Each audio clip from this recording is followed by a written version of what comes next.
a special breed. Crazy, as Alex would be the first to admit, but crazy in a very, very purposeful way.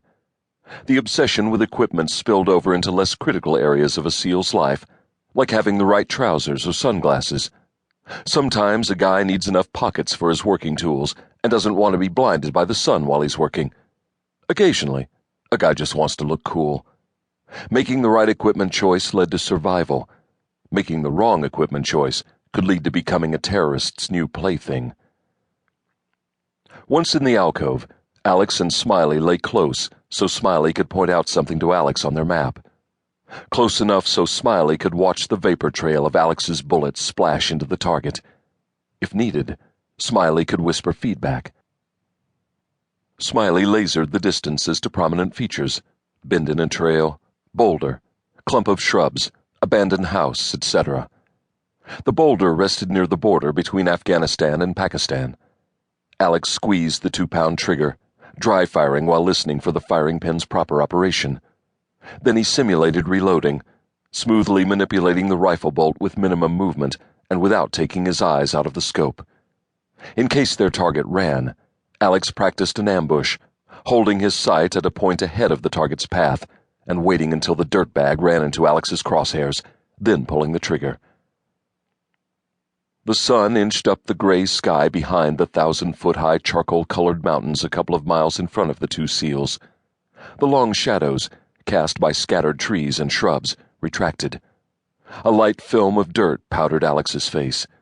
Except for the whisper of a slight wind, it was eerily quiet.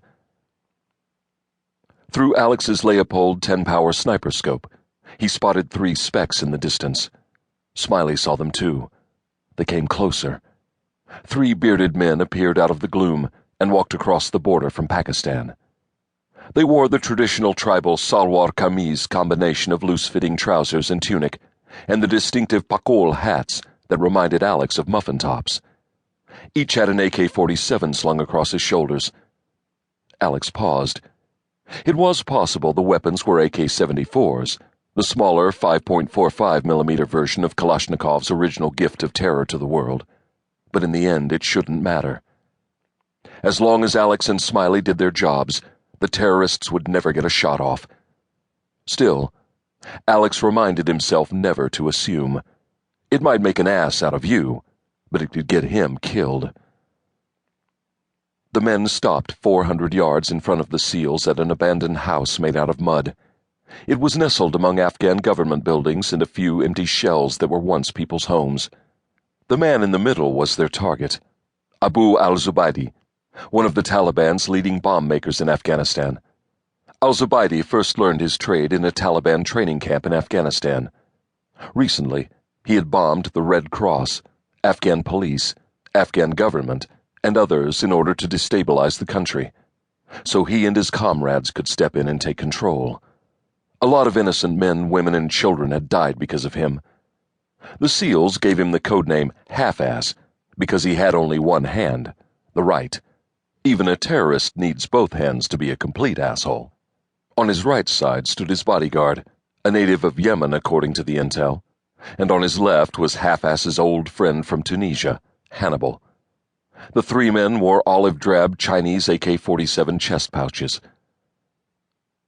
"Zeus, this is Ambassador," Alex called on the radio. Zeus was the call sign for Patrick, Alex's boss. Patrick was a SEAL officer, but he wasn't much of a leader. He was simply a manager with no vision, reacting to events around him. Patrick maintained the status quo, or whichever way the wind blew. He liked to take credit for things his men did well, but blamed them for things that went wrong.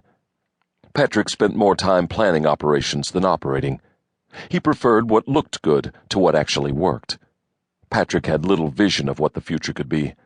Even if he could envision the future, it was doubtful he could take his men there. Static crackled in his earpiece.